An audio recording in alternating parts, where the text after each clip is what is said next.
absorb some. All right, so good. But it is additional weight is what we're after.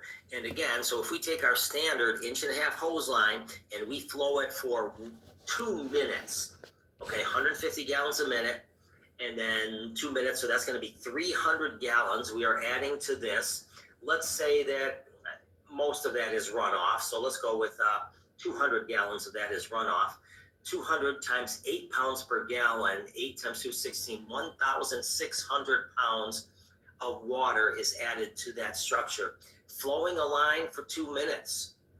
So if we have multiple lines and they go for over 2 minutes, then obviously we're adding a lot more weight to the structure. And will your structure hold that? Yeah, your refrigerator, freezer, your bathtub, your stove, your dishwasher, those are big ticket items. They weigh a lot. Me, after Thanksgiving dinner, I weigh a lot.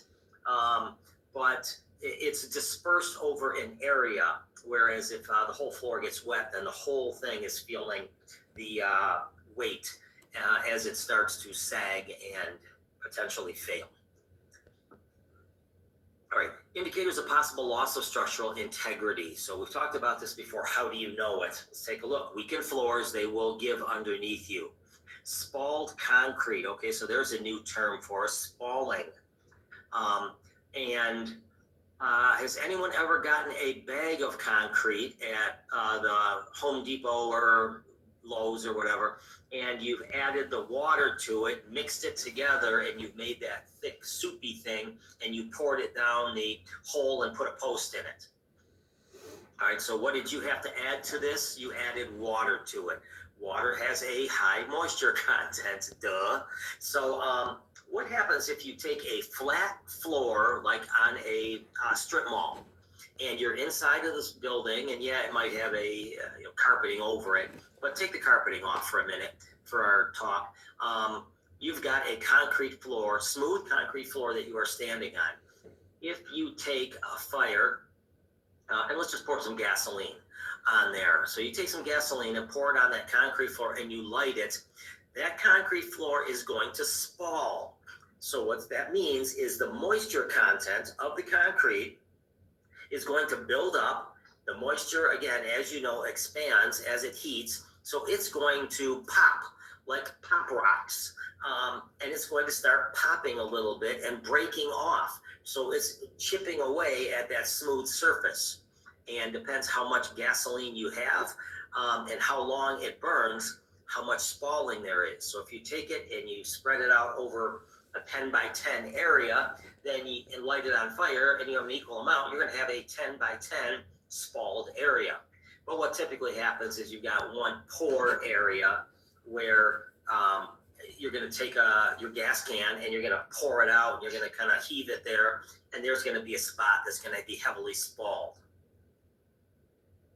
Weakened steel roof members. So when we talk about that, even at temperatures of 1,000 degrees at the ceiling, which isn't uncommon, steel starts to misshape. And so it's going to start to twist and turn. It's going to try to elongate, but it's got several attachment points. So it's going to start to bend a little bit up overhead. So if you are in one of those types of warehouses that have that steel roof and you see a lot of fire involvement, throwing a little bit of water up at the ceiling is not a bad idea.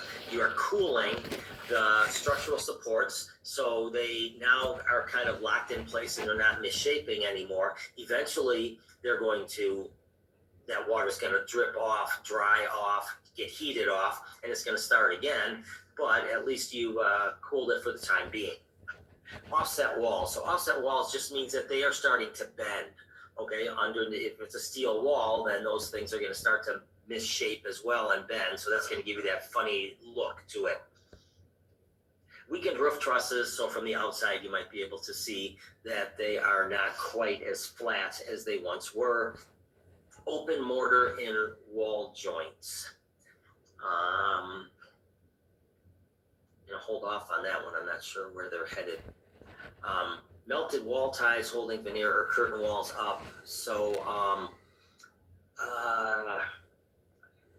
unusual looks to these things. Heavy storage on mezzanines or upper floors. So sometimes if you go into a a shop, in a warehouse, you'll see a one floor structure, which is the office, which is where that guy is going to work out of, or gal.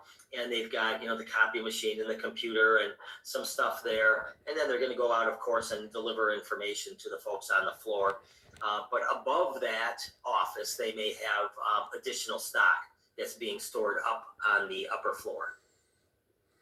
Water pools on upper floors as well, and in large quantities of wet insulation. So insulation has got plenty of, it's like a sponge. It's going to absorb a lot of water, and water has weight. So that's going to potentially be some problems. Stock, cardboard, all of that stuff will absorb. Hidden fire indicators by sight, a discoloration of the material. So it's not its normal color anymore. Usually a black and ashy color is what we're looking at. Peeling paint. So the paint is going to start to melt a little bit. Smoke emissions from cracks. So that's going to be the baseboards in your room. So the baseboard, your drywall goes down to maybe not exactly the floor, but close to the floor.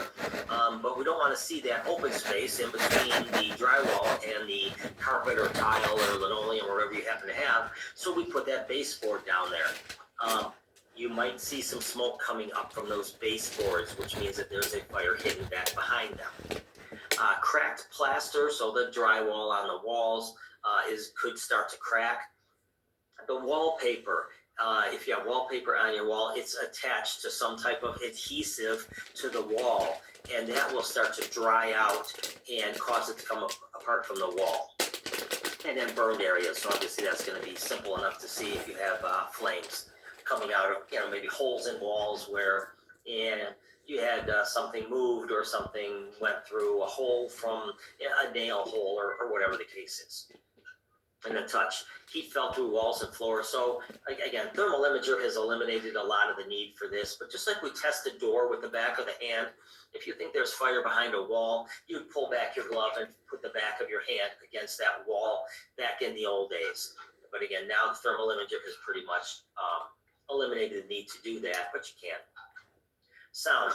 Okay, so you know what fire sounds like. Popping, crackling, hissing of steam. So when steam gets onto something that's hot, it's going to hiss. So those are all the sounds you're listening for in a room that you might be overhauling. And then your electronic sensors. So heat detectors are gone. Thermal imagers are in. That's going to be the new stuff that we're going to be looking for. Thermal imagers. We're going to have a chance where you're all going to get your hands on thermal imagers and play with them and see how they work. Because you really need some training on a thermal imager to be good with it. But thermal imagers reduce the time needed to perform a search, limits the secondary structural damage, may not provide quality images of items behind reflective material. And there are discrepancies between the image on the TI, the tick, and signs of fire in the space should be open and visibly inspected. So we're going to do a whole thing on thermal imagers, but basically they start with gray scales, and it starts in white hot. Now, one stupid ass manufacturer of thermal imagers put in a button for black heat, so it turns that image totally backwards. I will forever hate them for it. Because if that button gets hit inadvertently, then you are opening up cold areas and you are leaving the hot areas, because that's not how the majority of them work. So the ones that have white heat is the best. But remember, in that little viewfinder space that you're looking at in this picture, that is what determines hot versus not. So for example, if I took a thermal imager and went in Bates' room that he's sitting in right now, and I put him in the middle of the viewfinder, he would show up with a white outline, and the rest of his room would show up as a darker outline, okay? Because white hot, so he's 98 degrees, the rest of his home is 70 degrees. Now, if I take Bates and I put him with a burning room behind him and the same image, him in the center of the screen, when I change the background to a real fire, then what's showing in the scanner, that the image display, is hot in the background and cool in the front. So Bates would show up as a darker color, not a lighter color, because based on what it sees, He's the coolest thing in the room. And then the rest of the background would show up as white because that's where the flame is. So it is just a little bit tricky, which is why we are going to get our hands on thermal imagers and play with those so we can get a good idea of them. There are, just like SCBA, there's many manufacturers of thermal imagers, but they all have the same basic functions. All right. Overall procedures typically begins in the area of the most severe fire involvement. So what's going to catch on fire and start burning first is the stuff that was exposed to the most heat for the longest period of time. So that's usually the first area we're going to assign our first crew to. Is once we go over the procedures, first crew go ahead, and that's our priority area, is that area, the bedroom that the fire was in. And then someone else is going to take that bedroom, someone else is going to take the next bedroom, someone else is going to take the hallway, someone else is going to go up in the attic. All right, so that's one example. The IC and the lead investigator should coordinate when overhaul should begin, so right after your briefing meeting. And then look for fire extension should begin as soon as possible after the IC gives the orders. So there will be a thermal imager that's going to be passed around, or maybe even a couple of them. That are going to be switched on between crews, and then that's going to give you kind of your overall on where you need to go. Your darker colors indicate the heat, and you can start in those areas and work out from there. If there's a fire in a bedroom and it clearly started in a corner of the bedroom, a candle burning on a nightstand, and then the flames go up and take that usual discoloration in that V-shaped burn pattern, then you may want to take all of those wall pieces out, the drywall that makes up that wall in the corner on those two sides. You may not do the whole entire room. You probably will want to do some above where the flame hits, and if there are any openings or if there is some light material, it may spread up into the attic. But you're looking for clean wall studs, clean insulation, all that type of stuff. So if you start to see some of that dark in there, that's when you're going to want to soak that down. Overall procedures, determine the path that the fire, so that's kind of where you're at, is, you're going to start the most involvement and work back from there until you see some clean, then you're good. If the floor beams have burned ends where they enter a party wall, flush the voids with water and inspect the wall. So again, anytime there's charring, somehow fire got in there. Don't worry about how it got in there, just make sure it doesn't burn anymore. You might have to go to the room on the other side. If it's charred on your side, see if it's charred on the other side. Check insulation materials and remove